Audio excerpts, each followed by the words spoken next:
हरे कृष्णा, मैं गौरांगी दासी आज आपके लिए एक अद्भुत प्रसंग लेकर आए हैं। आज का प्रसंग है कलयुग।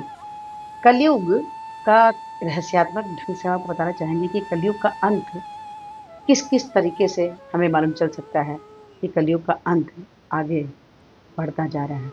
इस बात की जानकारी के लिए एक बार की बात है कि युधिष्ठिर महाराज ने बहुत चिंतित थे। उन्होंने कलयुग के आगमन का उन्होंने आभास कर लिया था कि अब कलयुग आने वाला है।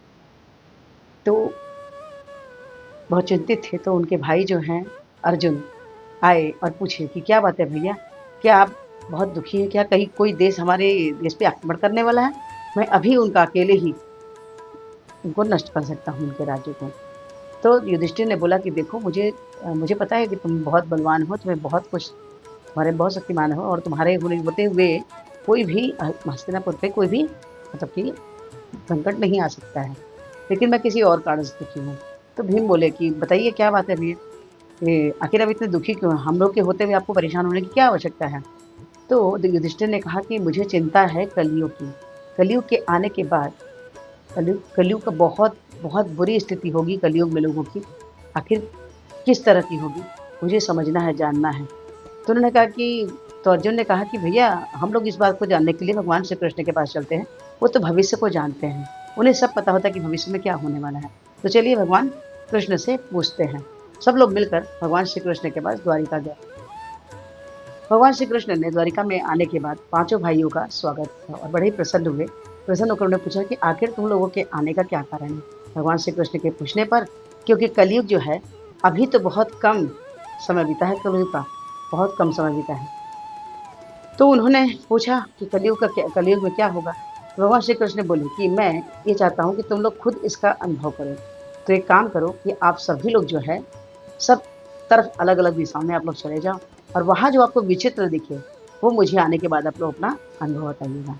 तो सभी भाई जो हैं अपने रथ से उतर कर अलग-अलग दिशा में जंगल के रास्ते जाने लगे। जंगल के रास्ते जाते समय युधिष्ठिर ने देखा कि वन में एक बड़े ही सुंदर बड़े से वृक्ष को एक हाथी है जो जिसके 2 सूंड हैं। 2 सूंड से वो उखाड़-उखाड़ कर पेड़ों को फेंक रहा है। अर्जुन जिस तरफ गए थे, उस तरफ के जंगल में उन्होंने देखा कि एक पक्षी है जिसके पंखों पर वेद ऋचाएँ लिखी हुई हैं, वेद ऋचाएँ लिखी हुई हैं, लेकिन वो मांस खा रहा है, वो मांस खा रहा है। और भीम ने देखा कि जब भीम जाते हैं, तो वहाँ पर देखते हैं कि एक जगह जंगल के रास्ते में कुछ गायें रहती हैं, गाय के मतलब मालिक वहाँ रहते हैं और एक गाय जो है अपने बच्चे को जन्म देती है और बहुत चाटती है। ये तो नॉर्मल सी बात है, सभी गाय अपने बच्चों को चाटती हैं।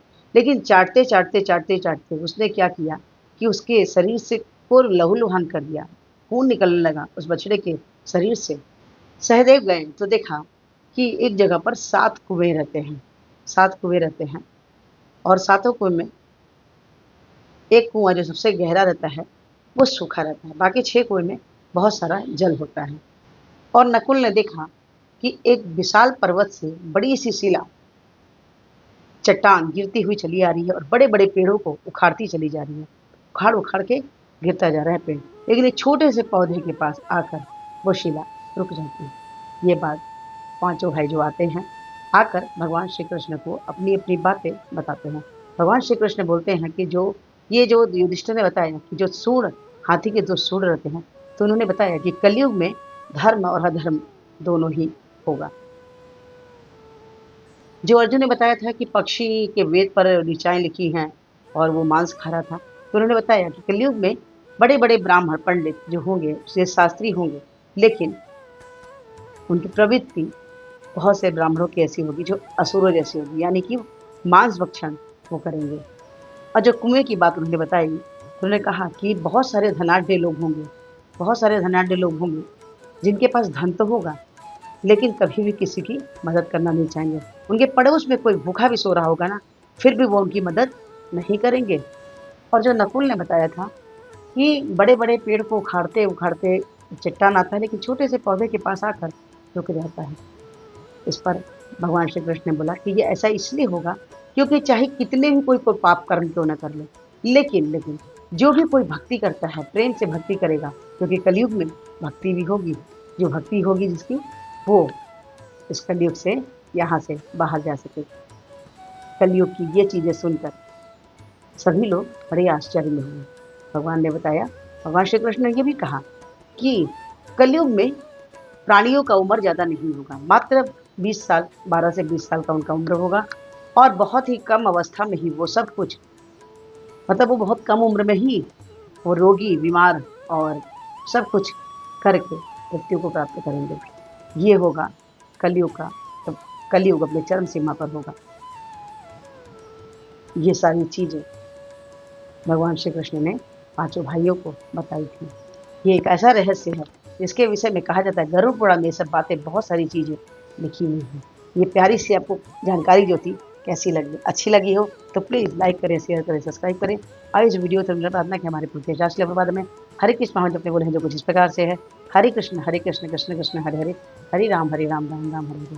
तो ये गाय के विषय में मैं बोलना भूल गई थी। जो गाय चाट रही थी, जो गाय को चाटते हुए देखा था उन्होंने, तो उन्होंने ये कहा था कि बच्चे को माता पिता कलयुग में इतना प्यार करेंगे, इतना प्यार करेंगे कि उनका भविष्य खराब हो जाएगा। तो कलयुग का ऐसा प्रकोप आने वाले समय में आप बहुत सारा चीज़ देख रहे हैं और आगे भी होता रहेगा। तो कलयुग में अगर बचना है तो हमें सिर्फ केवल संकीर्तन, प्रभु का नाम जो भक्ति करेगा वही यहाँ पर सुखी रह सकता है और यहाँ से प्रभु के धाम जा सकता है। ये छोटी सी बात आपको कैसी लगी? अच्छी लगी हो तो प्लीज़ लाइक करें, शेयर करें, सब्सक्राइब करें और इस वीडियो से प्रार्थना की हमारे प्रत्येक शास्त्रीय प्रबंध में हरे कृष्ण महादेव जो कुछ इस प्रकार है, हरे कृष्ण कृष्ण कृष्ण हरे हरे राम राम राम हरे हरे। तो हरे कृष्ण हम जपे और कृष्ण के सबसे प्यारे बच्चे बन जाए। आज से एक माला जपे अच्छा होता है तो 2, जैसे 4, 4 से 6, 6 से 8, 8 से 16 माला पे आए, प्रभु के हित की बात मिल जाए। आज से एक माला जब अच्छा होता है तो 2, जैसे 4, 4 से 6, 6 से 8, 8 से 16 माला पे आ जाए। तो आज से ही माला जपना शुरू कर दें। हरे कृष्णा, राधे राधे।